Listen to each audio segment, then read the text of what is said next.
సమరం health channel ప్రేక్షకులకు స్వాగతం.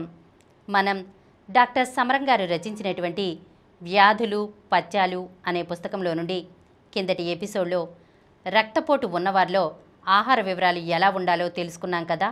ఈరోజు ఎపిసోడ్లో గౌటు వ్యాధి ఉంటే పథ్యం ఏమిటి అనే విషయం గురించి తెలుసుకుందాం.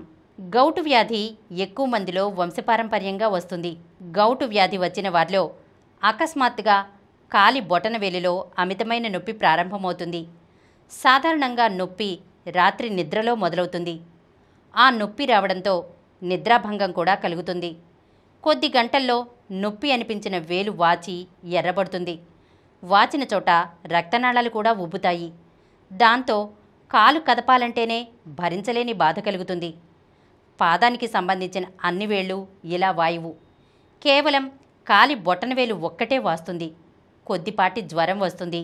ఇలాంటి పరిస్థితుల్లో వేలుకు చీము పట్టిందేమోనని భావించి పెన్సిలిన్ బిళ్ళలు మింగేవాళ్లు లేకపోలేదు.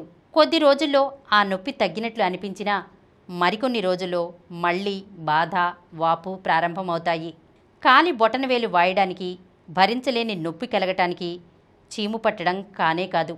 మాంసకృతుల్లో ముఖ్యమైన ప్యూరిస్ మెటబాలిజంలో లోపమే ఇందుకు కారణం. ఇటువంటి లోపం వల్ల ముఖ్యంగా కాలి బొటనవేలు దగ్గర టిష్యూలు రోగగ్రస్తం అవుతాయి. రక్తంలో యూరిక్ యాసిడ్ శాతం పెరుగుతుంది. అధిక శాతం కేసుల్లో కాలి బొటనవేలు ఒక్కటే వాచినా కొన్ని కేసుల్లో మాత్రం కాళ్ళు చేతులకి సంబంధించిన ఇతర కీళ్లు కూడా వాస్తాయి.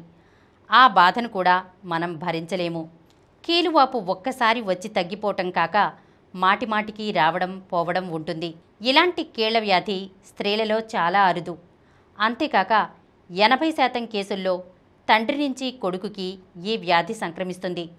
గౌటు వ్యాధి వచ్చే అవకాశం ఉన్నవాళ్ళు ప్యూరిస్ ఎక్కువగా ఉండే తియ్యని రొట్టె, కార్జం, మూత్రపిండాలు, మెదడు, కాలేయం, కొవ్వు ఉండే చేపలు, మాంసం తినకూడదు. ఇవి తిన్నట్లయితే వెంటనే గౌటు వ్యాధి రావడానికి అవకాశం ఉంది. అదేవిధంగా బీరు, విస్కీ, స్కాచ్, వైన్స్ వంటి మాదక ద్రవ్యాలు హుషారు కోసం, ఆనందకరమైన అనుభూతి కోసం సేవించిన కీలువాపు వచ్చి మనం కొనుక్కున్న ఆ అనుభూతిని కొండెక్కించేస్తుంది. అందువల్ల ఈ వ్యాధి వచ్చేవారు ఆహారంలో అలవాట్లలో చాలా జాగ్రత్తగా ఉండాలి. లేకపోతే కీళ్లవాపులు తరచుగా బయటపడుతుంటాయి. ఈ వ్యాధి తరచూ రావడంతో కాలి బొటనవేలు దెబ్బతినడమే కాకుండా వేళ్ళు, కాలి మడమ, చేతి మణికట్టు కూడా దెబ్బతింటాయి. అలాగే మోకాలు, మోచేయి తుంటి, గోడకి సంబంధించిన కీళ్లు కూడా. ఆ కీళ్ల దగ్గర ఉండే ఎముకలు వ్యాధిగ్రస్తమవుతాయి. ఎక్కువ మందిలో కనబడకపోయినా వ్యాధి ఉన్న కొద్దిమంది మాత్రం జీవితాంతం బాధపడతారు. వ్యాధి ముదిరితే మూత్రపిండాలు దెబ్బతింటాయి.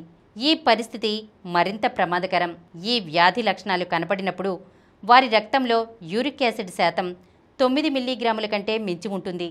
అందువల్ల గౌటు వ్యాధి ఉన్నవారు ఎప్పుడూ రక్తంలో యూరిక్ యాసిడ్ శాతం పెరగకుండా పరీక్ష చేయించుకుంటూ ఉండాలి.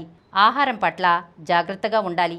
వ్యాధి లక్షణాలు బయటపడినప్పుడు పూర్తిగా విశ్రాంతి తీసుకోవాలి. డాక్టర్ చెప్పినట్లు మందులు వాడాలి.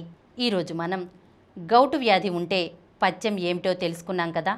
వచ్చే ఎపిసోడ్లో మొలలు ఎందుకు వస్తాయి, దానికి పథ్యం ఏంటో తెలుసుకుందాం.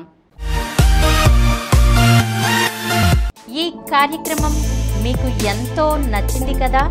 ఇటువంటి మరిన్ని వీడియోల కోసం అనతి కాలంలోనే 20 కోట్లకు పైగా వ్యూస్ సాధించిన సమరం ఛానల్ సమర్పించు సమరం హెల్త్ ఛానల్కు సబ్స్క్రైబ్ చేయండి, లైక్ చేయండి, మీ ఫ్రెండ్స్కి షేర్ చేయండి.